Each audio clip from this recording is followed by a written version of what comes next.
ডাক্তারের সাথে হাত মিলিয়ে আদ্রিতকে পাওয়ার জন্য মোহনা এই কাজ করেছে, সেইটা এবার প্রমাণ করে দিল শুভলক্ষ্মী সবার সামনে। হ্যাঁ বন্ধুরা, এমনটা হতে চলেছে আজকের পর্বে। বিস্তারিত জানতে ভিডিওটিতে লাইক দিয়ে চ্যানেলটিকে সাবস্ক্রাইব করে পুরো ভিডিওটি তোমরা দেখতে থাকো। গল্পের শুরুতে আমরা দেখতে পারবো আকাশ সেন বলতে লাগলো, আপনি বারবার মিথ্যে বললে কি মিথ্যেটা সত্যিটা মিথ্যে হয়ে যাবে? আপনি একবার আপনার স্বামীর মুখ থেকে শুনুন কোনটা সত্যি কোনটা মিথ্যে।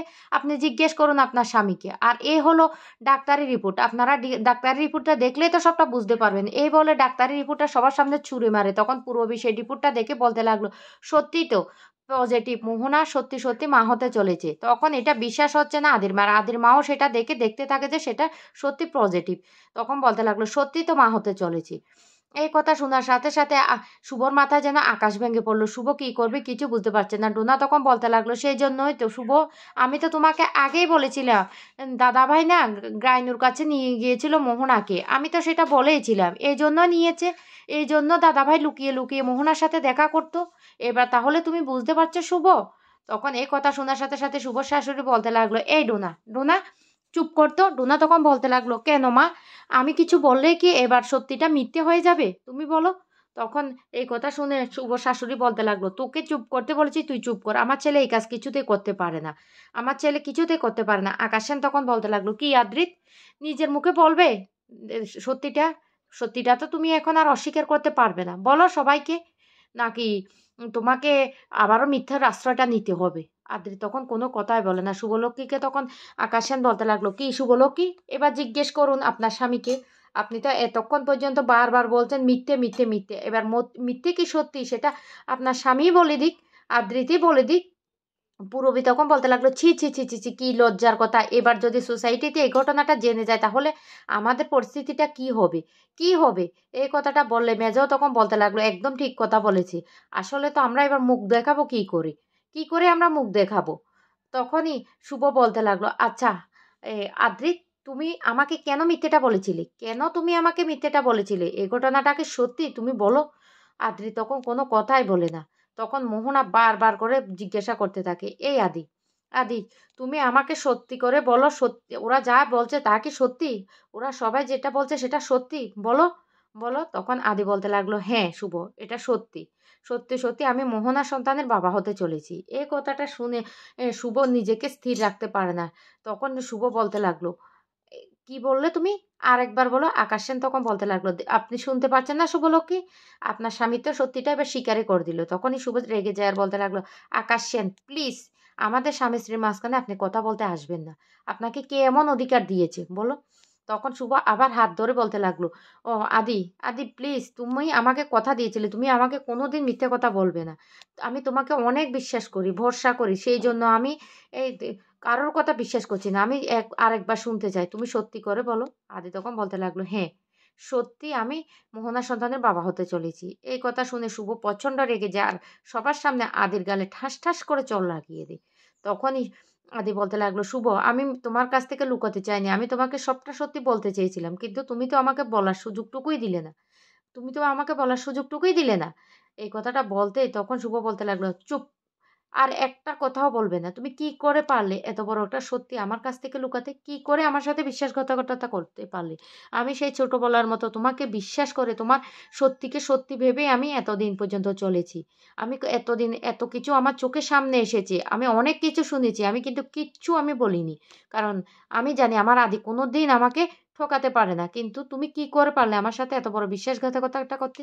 কি তোমাকে তো আমি অনেকবার জিজ্ঞাসা করেছিলাম। তোমার হাতে পায়ে ধরে পর্যন্ত কান্নাকাটি করেছিলাম। কিন্তু তুমি তো আমাকে কোনো কথাই বলোনি। তুমি দিনের পর দিন আমার কাছ থেকে এভাবে লুকিয়ে গেছো। কেন? কেন? উত্তর দাও। তখন আদি বলতে লাগলো, বিশ্বাস করো শুভ, আমি তোমাকে এই কথাটাই বলতে চেয়েছিলাম। কিন্তু সেই কপালটা আমার হলো না। আমি তোমাকে আজকেও বলতে গিয়েছিলাম। আমি নিজের মুখে সবটা তোমাকে বলতে চেয়েছিলাম। কিন্তু সেটা তো আমি পারলাম না। এখন তোমাকে অন্যের কাছ থেকে শুনতে হয়েছে।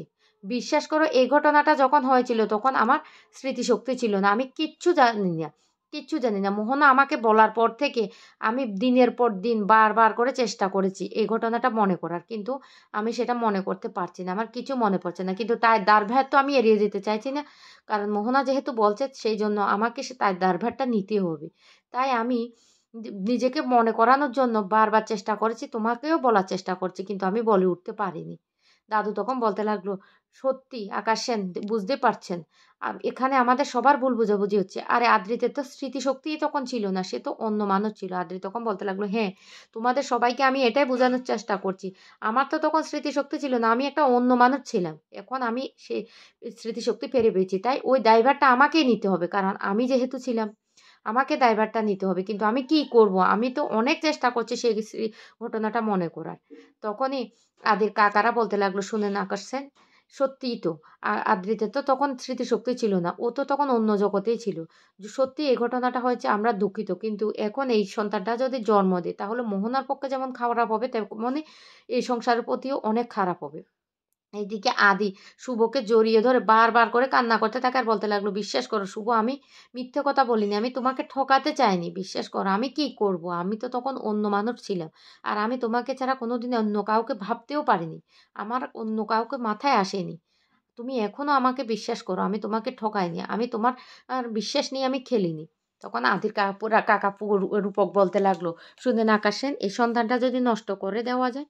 তখন এই কথা শোনার সাথে সাথে মেজমাও বলতে লাগলো, হ্যাঁ, এই সন্তানটা যদি এই পৃথিবীতে না আসে তাহলে তো আপনার বোনেরও ভালো হবে, আমাদের পরিবারেরও ভালো হবে। বিশ্বাস করুন আকাশ সেন, এখানে কিন্তু একটা ভুল বুঝাবুঝি হচ্ছে। শুভ কিন্তু তখনও কোনো কথাই বলে না। আকাশ তখন বলতে লাগলো, কি আপনারা কি বলতে চাইছেন, সন্তানটা মেরে ফেলবো আমরা? কি করে আপনারা এই কথাটা বলতে পারছেন? ও আপনাদের ছেলের দায়ভারটা এড়ানোর জন্য, আপনাদের পরিবারের মান-সম্মানটা এড়ানোর জন্য। আরে আমার বোনের সাথে কি হয়েছে সেটা আমি জানি। এই বলে আকাশ মনে করতে থাকে, মোহনা যখন হাসপাতালে ছিল তখন ডাক্তার বলেছিল, অনেক বড় একটা বিপদের হাত থেকে উনি বেঁচে গেছেন। তবে উনার সন্তানটা জন্ম দেওয়াই ভালো। আর আকাশ তখন বুঝতে পেরেছিল যে মোহনাকে সে ভুল বুঝে গায়ের উপর হাত পর্যন্ত তুলেছিল। কিন্তু মোহনা কেন আদ্রিতকে ছাড়তে চায়নি সেটা বুঝতে পেরেছি। আর সেটাই সবার সামনে বলতে চাইছে আর বলতে লাগলো, এই সন্তানটাকে তো আমি কিছুতেই নষ্ট হতে দেব না। আমার বোন যেটা সাফার করেছে তার দায়ভার কে নেবে? আপনারা আপনাদের ছেলের কথা চিন্তা করছেন, কিন্তু আমার বোন, আমার বোনকে বোনের দায়ভারটা কে নেবে? আমার বোন সমাজে কি করে মুখটা দেখাবে? বলুন আপনারা, বলুন। আমি আমার বোনকে বড্ড ভালোবাসি। তখন মোহনা কান্না করে বলতে লাগলো, বিশ্বাস করো আয়ান, আমি এই ঘটনাটা করতে চাইনি। কিন্তু দাদা, দাদা, তখনই শুভ রেগে যায় আর বলতে লাগলো, কোন ঘটনা? কোন ঘটনা? আচ্ছা, আদি তুমি বলো তো, তুমি এই ঘটনাটা কতদিন থেকে জানতে? কতদিন থেকে জানতে আমাকে বলো। আদি তখন বলতে লাগলো, দাদু ঠাম্মির অ্যানিভার্সারির দিন থেকে আমি জানতাম। তখনই মোহনার শুভর মনে পড়ে যায়, মোহনা ওইদিন বারবার ফোন করেছিল আদিকে কিছু একটা বলার জন্য। তারপরে আদি হঠাৎ করে বাইরে বেরিয়ে গেছিল, বৃষ্টির মধ্যে খুঁজছিল, সমস্ত ঘটনাটা মনে পড়ে যায়।